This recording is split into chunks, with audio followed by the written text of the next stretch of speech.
Fundamental analysis actually है क्या? An analysis helps you identify key attributes of the company and analyze its actual worth, taking into account macro and microeconomics. अगर हम बात करें particularly एक company की, उसकी एक्चुअल वर्थ की, उसकी जो उसकी मैक्रो और माइक्रो इकोनॉमिक फैक्टर्स हैं उनकी अगर हम बात करें, तो वहाँ पर हम उन एट्रीब्यूट्स को जब हम कंसिडर करते हैं, उनके बारे में जब हम उनकी इवेल्युएशन करते हैं, तब हम जान पाते हैं कि फंडामेंटल एनालिसिस एक्चुअली है क्या। उसको हम फंडामेंटल एनालिसिस बोलते हैं।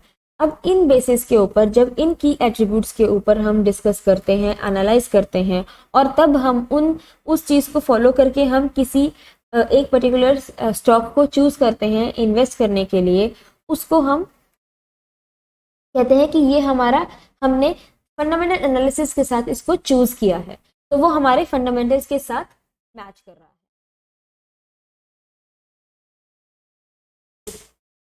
Hello students, welcome to Nifty technical. So further जैसे हमने अपने लास्ट सेशन में बात की, तो हमने बात की वहाँ पर कि क्या फैक्टर्स हैं जो हमारे इंडेक्स की परफॉर्मेंस को इम्पैक्ट करते हैं। अब आगे हम चलते हैं और हमारे पास जो अगला टॉपिक है वो है फंडामेंटल एनालिसिस का। इवन उससे पहले एक और है, that is the types of analysis for trading and investing. हमारे पास there are two types of analysis that we can do, and that is the fundamental analysis and the technical analysis. If you talk about the fundamental analysis, तो वहाँ पर हमें एक company के secrets, उसकी internal information, ये सब चीज़ें पता होनी चाहिए, तभी हम उस कंपनी को चूज कर सकते हैं उसमें इन्वेस्ट करने के लिए। और अगर आप टेक्निकल की बात करें तो technical analysis is core technical analysis, जो हम चार्ट के ऊपर उसके प्राइस को, उसके ट्रेंड को और उसकी टाइम स्टडी, ये सब यूज करके जो हम एनालिसिस करते हैं उसे हम टेक्निकल एनालिसिस बोलते हैं। दोनों ही अपने अपने एरियाज में अलग तरीके से स्टडी है अबाउट द कंपनी, लेकिन उन दोनों का ही अपना अपना रेलेवेंस है। अब ये एक पर्टिकुलरली ट्रेडर की चॉइस होती है कि वो अपने आप को फंडामेंटल एनालिसिस में इजी फील करता है, कंफर्टेबल है, या वो टेक्निकल में है। आप दोनों ही तरीके से भी किसी पर्टिकुलर स्टॉक को एनालाइज कर सकते हो और उसे चूज कर सकते हो। तो fundamental as well as technical दोनों की अपनी ही एक रूट है और दोनों का अपना ही एक वजूद है, जो हमारे आगे आने वाले सेशंस में आपको पता लगेगा कि इनमें डिफरेंस क्या रहेगा। अगर हम आगे बात करें तो सबसे पहले हम डिस्कस करेंगे कि क्या होता है fundamental analysis. Basically, fundamental analysis is really a logical and systematic approach to estimate future dividends and share prices. देखिए, एक पर्टिकुलर कंपनी जब उसके जो बुक्स हैं, उसकी जो फाइनेंशियल स्टेटमेंट्स हैं, उनके बारे में उनको स्टडी जब हम करते हैं तो हम देख पाते हैं कि उन्होंने अब तक कितना लोगों में अपना प्रॉफिट बांटा, और आने वाले टाइम में उनका जो फ्यूचर डिविडेंड्स है, मतलब फ्यूचर उनका कैसा है। जैसे हमने मोहन के केस में बात की, तो मोहन की कंपनी में लोगों ने इसलिए इन्वेस्ट किया क्योंकि मोहन की मिठाई बहुत पॉपुलर थी, और उसको देखकर लोगों को एक्सपेक्ट हुआ, लोगों ने ये स्पेक्युलेट किया कि आने वाले टाइम में जहां मोहन की 100 दुकानें हैं वहां 200 भी हो सकती हैं, और लोग दूर दूर से उसके पास सामान लेने आ भी सकते हैं। तो जब उसका प्रॉफिट बढ़ेगा तो अल्टीमेटली उसके स्टॉक्स में उसका शेयर प्राइस भी बढ़ेगा। तो अगर आपको ऐसी कोई इंफॉर्मेशन एक कंपनी के लिए मिलती है तो उसको हम फंडामेंटल एनालिसिस का नाम देते हैं, और उसमें जब हम इन्वेस्ट करते हैं तो वो फंडामेंटल एनालिसिस के थ्रू इन्वेस्टमेंट होती है। अगर हम दूसरी बात करें तो it is based on the basic premise that share price is determined by a number of fundamental factors relating to the economy, industry and company. I will reread this again. It is based on the basic premise that share price is determined by a number of fundamental factors relating to the economy, industry and company. देखिए, जैसे मोहन की company में लोगों को लगा कि उस company का जो फ्यूचर है वो अच्छा है, तो इस तरह से हम फंडामेंटल एनालिसिस में देखते हैं कि पर्टिकुलरली एक कंपनी जो कुछ साल पहले स्टार्ट हुई, उसने साल दर साल कितना प्रॉफिट किया, उसकी आज बाहर पूरी मार्केट में क्या गुडविल है, और उस गुडविल की वजह से उस कंपनी के प्रॉफिट्स पे क्या इम्पैक्ट आता है, ये सब चीज़ें हम फंडामेंटल एनालिसिस में यूज़ करते हैं। सिर्फ फाइनेंशियल स्टेटमेंट्स की बात नहीं करते हैं हम, उसमें और भी ज़्यादा उसका फाइनेंशियल स्टेटस, उसका इकोनॉमी में एक रोल, उसका इंडस्ट्री में एक पार्ट, और कंपनी की एक्चुअल एथिक्स, क्या वो कंपनी अपने प्रोजेक्ट्स को अच्छे से निभा पाई है, उसने जो फर्दर प्रोजेक्ट्स लिए हैं क्या वो उसमें उनके लिए काम कर पा रही है। तो ये सब चीज़ें जो हैं वो फंडामेंटल एनालिसिस में यूज़ होती हैं। फिर हमारा थर्ड पार्ट आता है, it is detailed analysis of the fundamental factors affecting the performance of company. जी हाँ, फंडामेंटल फैक्टर्स, जैसे कि अगर आप उसकी बुक्स के बारे में बात करें तो क्या कंपनी ने अपने फ्यूचर प्रोजेक्ट्स में नया कुछ यूज़ किया है, जैसे टेक्नोलॉजी बढ़ रही है तो क्या कंपनी अपनी ऑपरेशंस में वो चीज़ें इंकलकेट कर रही है, उसमें इन्वॉल्व कर रही है। तो ये सारे फैक्टर्स जो हैं वो कंपनी की परफॉर्मेंस में इम्पैक्ट डालेंगे। अल्टीमेटली जब कंपनी की परफॉर्मेंस बढ़ेगी तो उसका स्टॉक प्राइस, उसका शेयर प्राइस भी बढ़ेगा, और हमें तो मतलब है एज एन इन्वेस्टर उसके शेयर प्राइस के बढ़ने में। तो इसलिए हम इन सब चीज़ों को भी फंडामेंटल एनालिसिस के अंडर ही स्टडी करते हैं।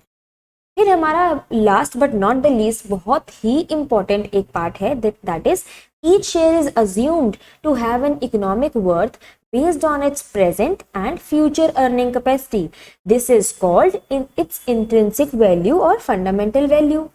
ये भी वही है जैसे एक मोहन की कंपनी, मान लीजिए उसने आईपीओ लॉन्च कर दिया, उसके बाद पहले उसकी 100 दुकानें थी, फिर उसकी 500 दुकान हो गई, पूरे देश में हो गई, हर गली में हो गई। उसके बाद उसकी जो अर्निंग कैपेसिटी है वो बढ़ गई। अब जब वो उस पीरियड में है जहाँ पर उसने 100 दुकान खोल चुका है और 500 खोलने की तैयारी में है, तो जो लोग उसमें इन्वेस्ट कर रहे हैं वो लोगों को लगता है कि इस कंपनी की प्रेजेंट वैल्यू तो है ही, पर इसकी फ्यूचर अर्निंग जो कैपेसिटी है वो भी अच्छी है। और ये जो फ्यूचर अर्निंग कैपेसिटी है, इसके अंदर उसकी गुडविल, उसकी पॉपुलैरिटी का इम्पैक्ट, ये सब चीज़ों का इम्पैक्ट, उसका लोगों के जो वो अपनी प्रोडक्ट्स जो है वो सेल कर रहा है, उनकी क्वालिटी, ये सब जो है वो उसके प्रॉफिट पर रिफ्लेक्ट करेगा। और जब उसके प्रॉफिट पर वो चीज़ें रिफ्लेक्ट करेंगी तो शेयर प्राइस बढ़ेगा। अल्टीमेटली इसी को हम इंट्रिंसिक वैल्यू बोलते हैं, या आप फंडामेंटल वैल्यू बोल सकते हैं। जब हम इन सब चीज़ों को स्टडी करके एक कंपनी के रिजल्ट पे पहुंचते हैं कि हाँ, हम इस कंपनी को चूज कर सकते हैं कि हम उसमें इन्वेस्ट करें, तब हम फंडामेंटल एनालिसिस के थ्रू एक कंपनी को चूज करते हैं और उसमें इन्वेस्ट करते हैं। आइए अब जानते हैं कि फंडामेंटल एनालिसिस में और कौन कौन से चीज़ें हैं जो हम यूज़ करते हैं, जो हम स्टडी करते हैं ताकि हम एक स्टॉक को सिलेक्ट कर सकें। जैसा कि आप देख सकते हैं, अंडरस्टैंडिंग द फाइनेंशियल स्टेटमेंट्स, ये बहुत इंपॉर्टेंट है। अगर हम किसी कंपनी को फंडामेंटल एनालिसिस के थ्रू उसको एनालाइज कर रहे हैं तो हमारे लिए बहुत ज़रूरी है कि हम उसकी ट्रू पिक्चर अपनी आंखों के सामने लाएं और उनको देखकर ही हम किसी रिजल्ट पर पहुंचे कि whether this company is good to invest और नॉट। सो ये येस और नो का डिसीजन हम इन फाइनेंशियल स्टेटमेंट्स को देखकर बहुत हद तक पूरा कर पाते हैं। पहला जो हमारा फाइनेंशियल स्टेटमेंट है वो है बैलेंस शीट। जो लोग कॉमर्स बैकग्राउंड से हैं उनके लिए ये चीज़ें बहुत ही ईजी होंगी समझनी, लेकिन जो लोग कॉमर्स बैकग्राउंड से नहीं है, मैं उनके लिए भी इस चीज़ को बहुत आसान करने वाली हूँ। आइए मैं आपको दिखाती हूँ कि बैलेंस शीट का स्पेसिमन क्या होता है। देखिए, बैलेंस शीट एक ऐसा स्टेटमेंट है, एक ऐसा कागज़ है जिसके ऊपर हम साल के एंड में, जैसे हम सबको पता है कि फाइनेंशियल ईयर जो होता है वो 1 अप्रैल से स्टार्ट होता है एंड 31 मार्च को ख़त्म होता है। तो हम जो बैलेंस शीट बनाते हैं वो बैलेंस शीट हम 31 मार्च, जैसे कि आप देख सकते हैं बैलेंस शीट एज एट 31 मार्च 2000 जो भी ईयर रहा है इसमें, तो हम लास्ट डे पे, पूरे साल के लास्ट डे पे जो हमारे बैलेंसेस हैं, जो हमारे एसेट्स हैं, जो हमारी लायबिलिटीज हैं, उनकी क्या वैल्यू रहती है उनको यहाँ पर लिखते हैं। अब हम देखते हैं कि इसमें सारी वो कौन कौन सी चीज़ें हैं जो हम कंपनी के अंदर, जो कंपनी में पैसे का लेन देन है और सब, और उसके एसेट्स हैं और उसकी लाइबिलिटीज़ हैं, उनको एक तरीके से लिखा जाता है। तो सबसे पहले जो है ये बैलेंस शीट दो बैलेंसेस के साथ मिलती है। पहला होता है इक्विटी एंड लाइबिलिटीज और दूसरा होता है एसेट्स। जो इक्विटी एंड लाइबिलिटीज है उसमें हम सारी लाइबिलिटीज और ओनरशिप के बारे में पढ़ सकते हैं, और जहां बात आती है एसेट्स की, तो ये कंपनी की वो नेटवर्थ है, वो पूंजी है जिनको हम यूज करके इन लाइबिलिटीज को अक्सर खत्म करते हैं, या उनके लिए, उन लाइबिलिटीज को खत्म करने के लिए इन एसेट्स को यूज करते हैं। आइए जानते हैं equity and liability side of a balance sheet. सबसे पहला जो है that is shareholders fund. So अगर आप देखें तो शेयर होल्डर्स फंड एक्चुअली है क्या? शेयर होल्डर्स फंड यानी कि कंपनी के जो शेयर होल्डर्स हैं, कंपनी के जो ओनर्स हैं, उनका कितना पैसा कंपनी के बीच में लगा हुआ है।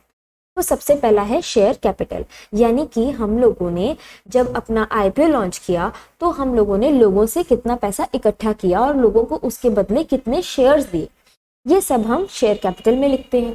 फिर रिजर्व्स एंड सरप्लस। देखिए, रिजर्व्स एंड सरप्लस, हम कंपनी कभी भी अपना प्रॉफिट सारा का सारा कंज्यूम नहीं करती है, वो कुछ बुरे समय के लिए या अच्छे समय के लिए भी बचा कर रखती है। रिजर्व्स एंड सरप्लस, उसके अंदर रिजर्व्स एंड सरप्लस उसी का नाम होता है। ये रिजर्व्स एंड सरप्लस में हम अपना प्रॉफिट्स, कुछ पर्टिकुलर खर्चे के लिए किसी नाम से रखा हुआ प्रॉफिट, ये सब चीज़ों के लिए हम एक रिजर्व रखते हैं, उसको हम रिजर्व्स एंड सरप्लस बोलते हैं। और money received against share warrants, ये बहुत ही इंटरेस्टिंग एक टॉपिक है, एस्पेक्ट है जो हम बैलेंस शीट में लिखते हैं। जैसे पहले के ज़माने में कंपनी जब किसी शेयर होल्डर को शेयर्स देती थी तो वो उनको शेयर सर्टिफिकेट देती थी, जैसा मोहन के बारे में था, हमने उसका एक स्पेसिमेन पहले भी देखा है। उसी तरह से उस टाइम पे एक शेयर सर्टिफिकेट के ऊपर हमेशा लिखा जाता था कि ये शेयर्स जो हैं वो इस इंसान को इशू किए गए हैं, और इन शेयर्स के लिए ये इंसान और इन शेयर्स के लिए ये इंसान इस कंपनी में ओनर है। तो जब कभी उस इंसान को, जो शेयर होल्डर है, उसको अपने शेयर्स किसी और को देने होते थे तो वो एक बहुत लेंदी प्रोसेस के साथ उसको जाना पड़ता था, क्योंकि उसे एक प्रोसीजर फॉलो करना पड़ता था। शेयर सर्टिफिकेट अपने नाम से कैंसिल करवा के किसी और के नाम पे इश्यू करवाने होते थे। तो कंपनी ने इस सब झंझट को खत्म करने के लिए शेयर वारंट्स नाम का एक इंस्ट्रूमेंट जारी किया, जिसमें आप अपने शेयर सर्टिफिकेट्स कंपनी में वापस कीजिए और उनको कैंसिल करवा दीजिए, उनके बदले शेयर वारंट्स ले लीजिए। अब जो शेयर वारंट्स का पैसा होता था, जब स्टॉक सर्टिफिकेट कंपनी के पास वापस आ गया तो कंपनी उनको पैसा वापस देती थी, लेकिन वही पैसा वापस शेयर वारंट्स के नाम पे भी वापस आ जाता था।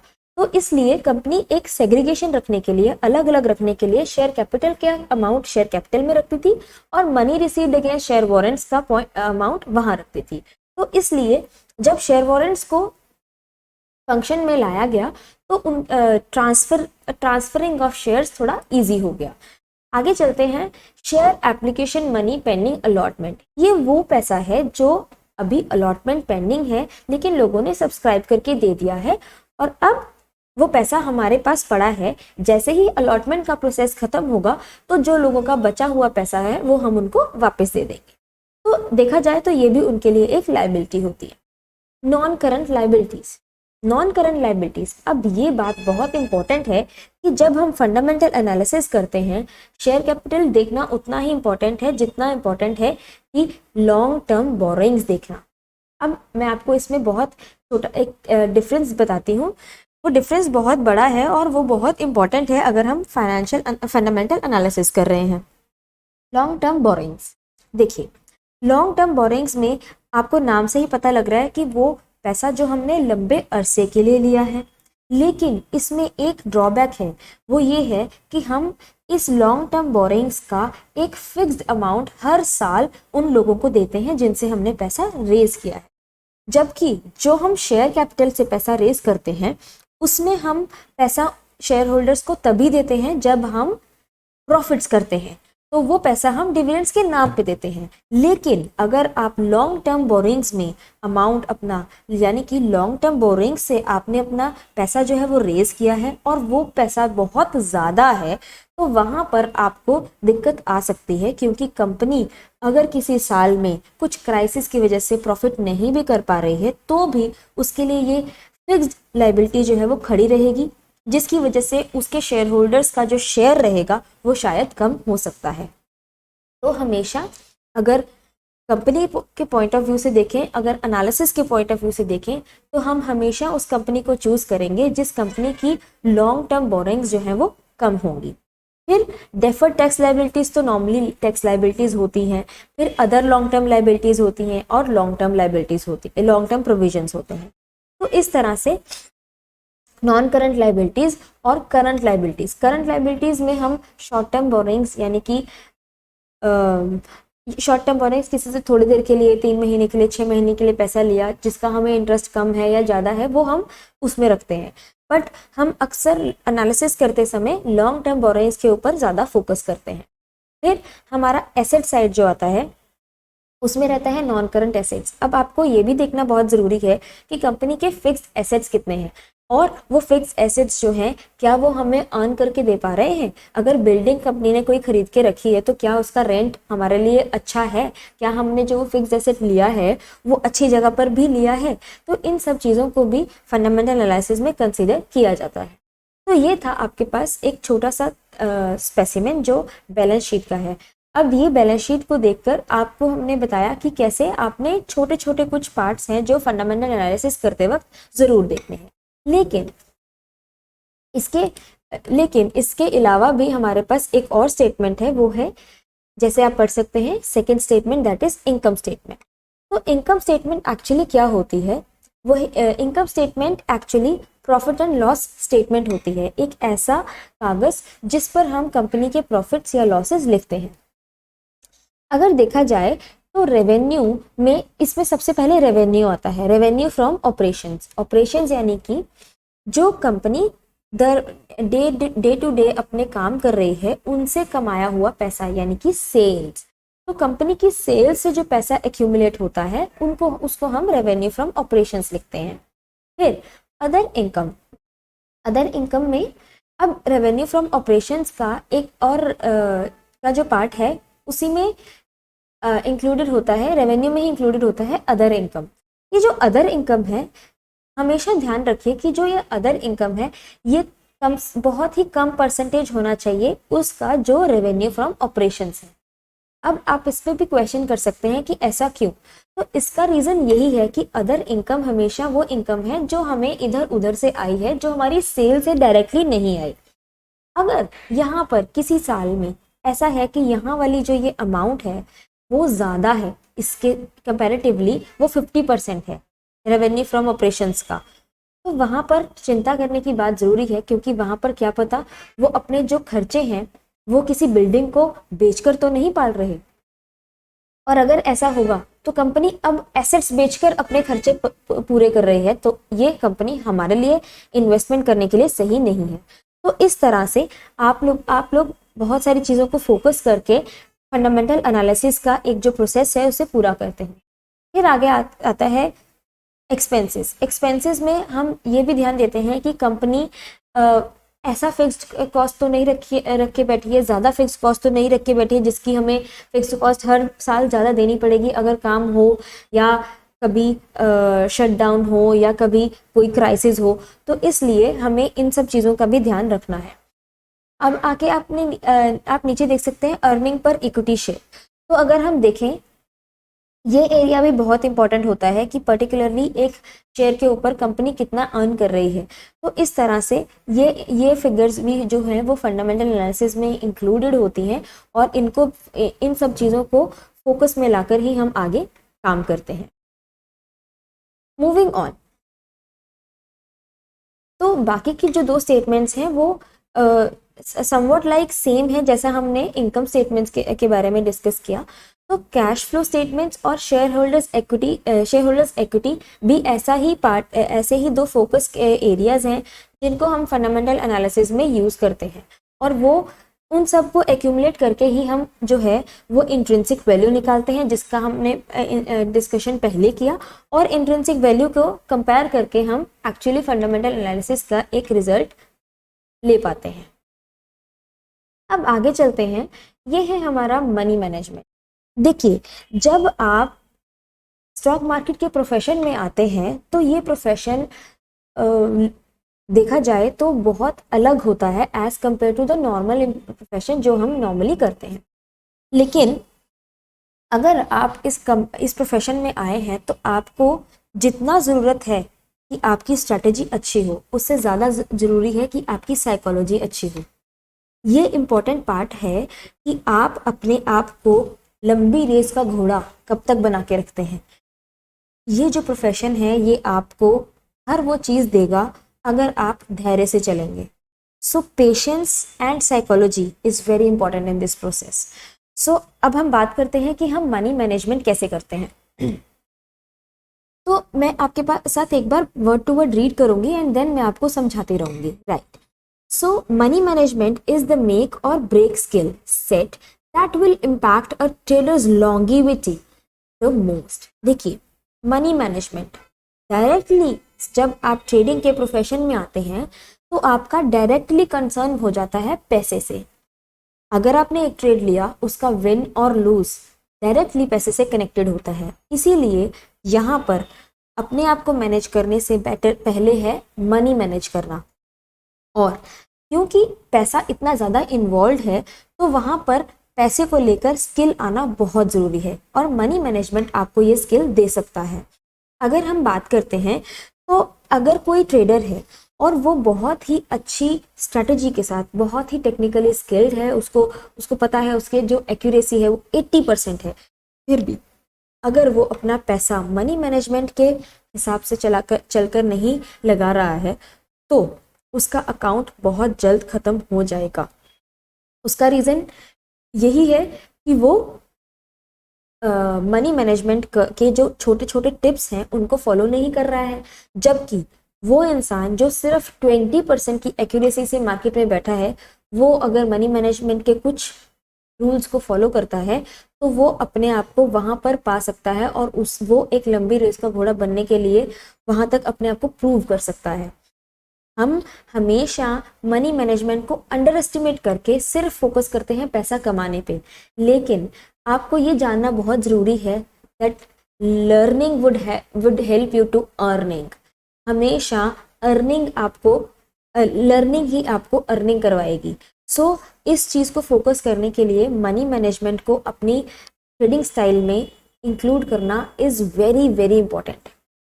देखिए, ये प्रोफेशन ऐसा है कि साइकोलॉजी बनते बनते बहुत टाइम लगता है, और क्योंकि आपका पैसा जुड़ा है तो आप इमोशनली बहुत जल्दी वीक होते हैं। अगर आप अपनी डिसिप्लिन और अपने इमोशनल कंट्रोल के साथ मार्केट में बैठते हैं तो आप हमेशा 20% वाली एक्यूरेसी वाली स्ट्रेटजी के साथ भी एक विनर बनकर निकलेंगे। हम सब जानते हैं कि मनी मैनेजमेंट जो है वो जो स्टॉक मार्केट है वो एक प्रोबेबिलिटी का वर्क है। हम हमेशा चाहेंगे कि हमारे पास एटलीस्ट मौके ज़्यादा हों। यानी कि अगर आप बात करते हैं कि क्रिकेट के टॉस की, तो हमेशा क्रिकेट के टॉस में हम कॉइन को फ्लिप करते हैं और एक ही आउटकम से पता चल जाता है कि हेड आएगा या टेल। और क्योंकि वहाँ सिर्फ 2 टीम्स होती हैं तो हम हेड एक को दे देते हैं और टेल एक को। हु विल बैट फर्स्ट, ये हम एक टॉस पे डिसाइड कर लेते हैं। अब स्टॉक मार्केट भी ऐसा ही प्रोफेशन है, लेकिन क्योंकि हम चाहते हैं कि हमारी कैपिटल जो है वो एटलीस्ट हमें ज़्यादा देर तक मार्केट में बनाकर रखे, ताकि हम अपनी विन और लूज की जो एक रेशो है उसको बढ़ा सकें, इसलिए हम मनी मैनेजमेंट को फॉलो करते हैं। मनी मैनेजमेंट आपके एक्सपीरियंस के साथ, आपके मार्केट में ड्यूरेशन के साथ अच्छा होता जाएगा, पर उससे पहले मनी मैनेजमेंट को इन्वॉल्व करना बहुत ज़रूरी है। आप हमेशा जब अपने बेसिक्स सीखेंगे तब आपको मनी मैनेजमेंट पे फोकस करना बहुत कम सिखाया जाएगा। लेकिन ये एक ऐसा इम्पैक्ट है, ये एक ऐसा एरिया है जो आपकी साइकोलॉजी को लॉन्ग टर्म वर्क करने के लिए स्किल बना देगा। और ये जो मनी मैनेजमेंट है ये सिर्फ एक दिन का या एक साल का एक्सपीरियंस के साथ नहीं होता है। जैसे जैसे आपका कैपिटल बढ़ता है वैसे वैसे आपके मनी को मैनेज करने के वेज बढ़ जाते हैं और आप और स्किलफुल वे से, डिसिप्लिन्ड वे से अपने पैसे को मैनेज कर सकते हैं। आइए अब हम जानते हैं कि कुछ ऐसे टिप्स जो आप मनी मैनेजमेंट में फॉलो कर सकते हैं और उनको अपनी डे टू डे ट्रेडिंग में इन्वॉल्व कर सकते हैं, और जब आप उनको फॉर्मुलेट करेंगे तो आपको फ़र्क ज़रूर नज़र आएगा। सबसे पहला जो टिप है मनी मैनेजमेंट का वो है have a least stop loss. देखिए, अक्सर हम 1 लाख या 2 लाख की कैपिटल लेकर मार्केट में उतरते हैं, अपना डीमैट में डालते हैं, और हम ऐसी स्ट्रेटजी भी बना लेते हैं या किसी से भी स्ट्रेटजी लेते हैं तो उससे पूछते हैं, उसने अगर हमें कोई ट्रेड भी दिया तो हम हमेशा ये देखते हैं कि एक स्टॉप लॉस होता है और एक एंट्री होती है। पर पॉइंट कहाँ है कि जो ये स्टॉप लॉस है और एंट्री है और जो टारगेट है, हम ये अक्सर डिफरेंस करना भूल जाते हैं कि स्टॉप लॉस और टारगेट में कितना डिफरेंस है। इसलिए आप अगर बराबर का डिफरेंस लेकर चलते हैं तो ऑलमोस्ट आपकी कैपिटल को बहुत कम समय लगेगा ख़त्म होने के लिए।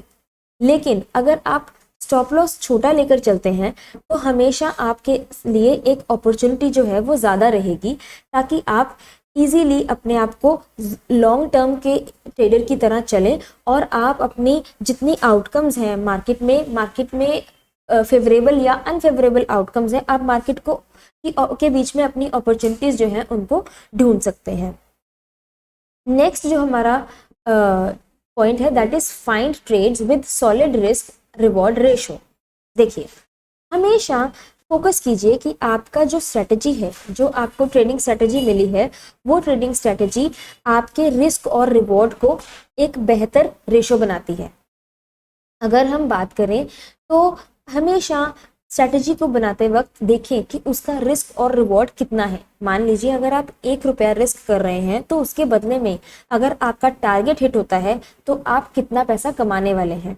जनरली लोग 1:1 के साथ ट्रेड करते हैं, लेकिन हमेशा मनी मैनेजमेंट के अकॉर्डिंग ये रेशो जो है वो 1:3 से अबव होना चाहिए, तभी आप अपने आप को एक ट्रेडर की तरह प्रोग्रेस कर पाएंगे और आपका जो डीमैट है वो भी ज़्यादा अच्छे से ग्रो करेगा।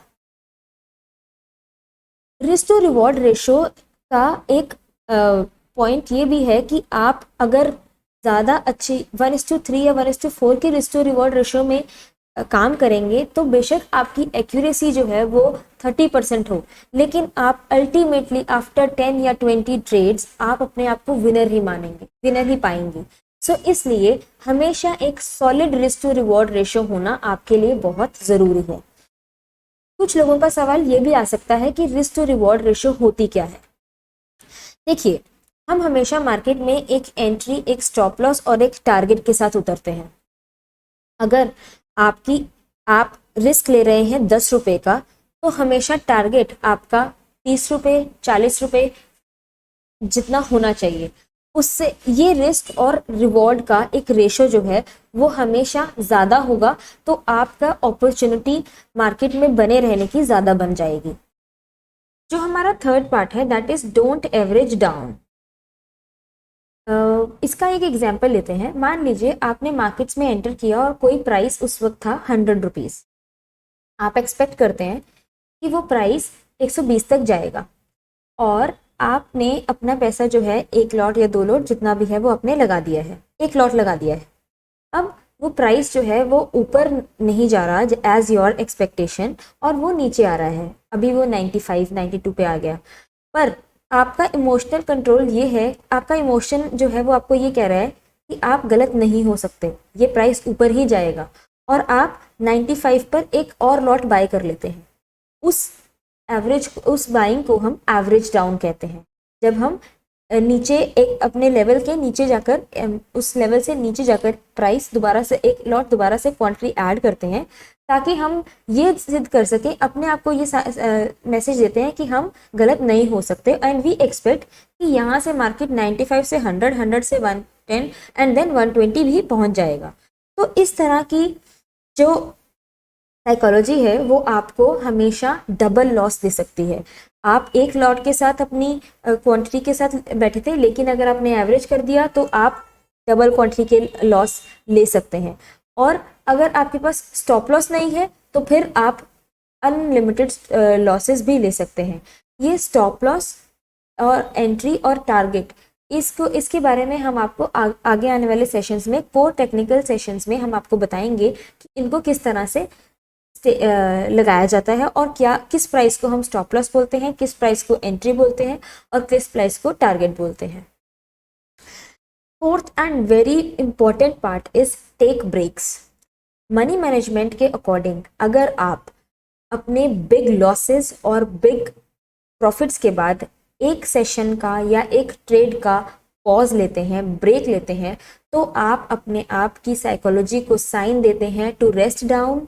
एंड ऑल्सो आप ये सिग्नल देते हैं कि अब आपके पास जो पैसा है उसको आप एब्जॉर्ब कर लें, चाहे आपने प्रॉफिट से वो पैसा कमाया है या फिर लॉसेस करके वो पैसा गवाया है। In both the cases it is very important कि आप ब्रेक लें और उसके बाद एक नई शुरुआत करें, एक ट्रेडिंग सेशन को पॉज करके। इससे क्या होगा, आपके माइंड में और आपके इमोशंस में वो लॉस या प्रॉफिट जो है वो एब्जॉर्ब होगा। और जब आप उनको, उनकी खुशी या उसके गम को एब्जॉर्ब कर लेंगे तो आप पैनिक में ट्रेड नहीं करेंगे और या फिर ज़्यादा खुश होकर आप एक्स्ट्रा क्वांटिटी नहीं बाय करेंगे, जिसकी वजह से आप अपने मनी को मैनेज कर पाएंगे और आप ज़्यादा देर तक अपनी अपॉर्चुनिटीज़ को होल्ड कर पाएंगे। फिर हमारा अगला जो पॉइंट आता है that is avoid higher risk trades. हमेशा आप उन ट्रेड्स की तरफ ज़्यादा फोकस करें जिसमें कम स्टॉप लॉस है, और वो ट्रेड्स जो आपको हायर रिस्क की तरफ लेकर जाते हैं उनको हमेशा अवॉइड करें। बिकॉज अगर आप हायर रिस्क ले रहे हैं तो आपका जो पैसा है वो भी ज़्यादा रिस्क में जा रहा है, और अगर आपका पैसा एक ही ट्रेड में ज़्यादा रिस्क में जाएगा तो आपकी कैपिटल बहुत ही जल्द ख़त्म हो जाएगी और आपके पास अब प्रोबेबिलिटी के बिजनेस में आपके पास बहुत कम अपॉर्चुनिटीज़ रहेंगी, नंबर ऑफ अपॉर्चुनिटीज़ कम हो जाएंगी और आप नहीं जान पाएंगे कि आप कितनी जल्दी अपना कैपिटल जो है वो लूज़ कर देंगे। तो इट्स वेरी इंपॉर्टेंट कि आप हायर रिस्क ट्रेड्स को अवॉइड करें एंड स्टिक और अपने छोटे स्टॉप लॉस वाली स्ट्रैटेजी के ऊपर फोकस करें और उसको ही अपनी ट्रेडिंग स्टाइल में इन्वॉल्व करें। मूविंग ऑन, हमारा सिक्स्थ पार्ट जो है that is stick to your niche. हमेशा अपना ट्रेडिंग स्टाइल और अपनी ट्रेडिंग साइकोलॉजी को मिक्स करके जो आप अपने रूल्स बनाते हैं उनको अपने पास लिख कर रखिए, ताकि जब आप कभी अपने रूल्स को सेक्रीफाइस करने वाले हों तो वो आपको सामने दिख जाएं और आप उनके अकॉर्डिंग ही एक्ट करें। ये जो मार्केट है इसमें हमें हमेशा साइकोलॉजी को बहुत प्रायोरिटी के ऊपर रखकर ही हमेशा एक्टिव रहना चाहिए। हमारे जितने भी ट्रेडिंग है, जितनी भी एक्टिविटी है, वो डिपेंड करती है कि हमारे सेट ऑफ रूल्स क्या हैं। सो इट्स वेरी इंपॉर्टेंट कि आप अपने जो रूल्स हैं जिनको आप फॉलो करके आपने एक पर्टिकुलरली स्ट्रेटजी बनाई है, चाहे वो स्टॉप लॉस थोड़ा दे रही है, चाहे ज़्यादा दे रही है, चाहे आपका टारगेट आज है या 2 दिन बाद है या 1 महीने बाद है, इन सब को फोकस करके उन सब के अकॉर्डिंग अपने रूल्स बनाइए और अपनी कंफर्ट जोन के अकॉर्डिंग अपने रूल्स बनाइए और उनको हमेशा उनको ही अपने ट्रेडिंग स्टाइल में इन्वॉल्व कीजिए। जो last and seventh and last part है दैट इज अवॉइड वेंगेंस ट्रेडिंग। हमेशा जब एक इंसान ट्रेडिंग में आता है तो उसको फेवरेटिज्म की तरफ नहीं जाना चाहिए। जनरली लोग, कोई ऐसा इंसान जो हमेशा आपको हंसकर हाय करता है तो आपका वो फेवरेट हो जाता है, पर ये लोगों के लिए तो हम अपनी साइकोलॉजी बना सकते हैं, लेकिन ट्रेडिंग में ये साइकोलॉजी हमें हमेशा लॉसेस देती है।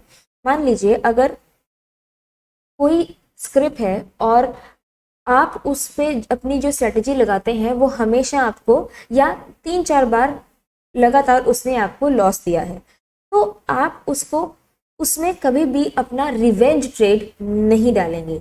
ये एक बहुत बड़ा मेन एस्पेक्ट है मनी मैनेजमेंट का, जिसको आप इन्वॉल्व करेंगे तो आप अपने मनी को अच्छे से मैनेज कर पाएंगे। हमेशा अवॉइड कीजिए कि आपने जिस स्क्रिप्ट में पैसा अपना खोया है तो आप उसमें दोबारा ट्रेड करके उसी स्क्रिप्ट से अपना पैसा वापस लेंगे। इट मे हैपन कि आपको वो और लॉस दे, या ऐसा भी स्क्रिप्ट में हो सकता है कि आपने जिस स्क्रिप्ट पे बहुत ज़्यादा पैसा कमाया है, ऐसा भी हो सकता है कि वो स्क्रिप्ट आपको उसके बाद लॉस दे। तो हमेशा अपनी स्ट्रेटजी और अपने रूल्स को फोकस में रख के कीजिए।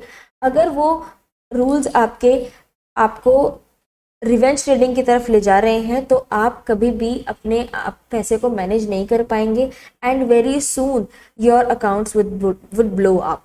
सो इट्स वेरी इंपॉर्टेंट कि आप मनी मैनेजमेंट के ये 7 टिप्स को हमेशा फोकस में रखें और इनको हमेशा अपनी ट्रेडिंग स्टाइल में, अपनी ट्रेडिंग स्ट्रैटेजी में इनको यूज़ करें, ताकि आप अपने अपने जो अकाउंट्स हैं आपके, उनको लॉन्ग टर्म तक अपनी अपॉर्चुनिटीज़ को बनाए रखें और अपने आप को बहुत ज़्यादा टाइम के लिए ट्रेडिंग में इन्वॉल्व रख पाएँ।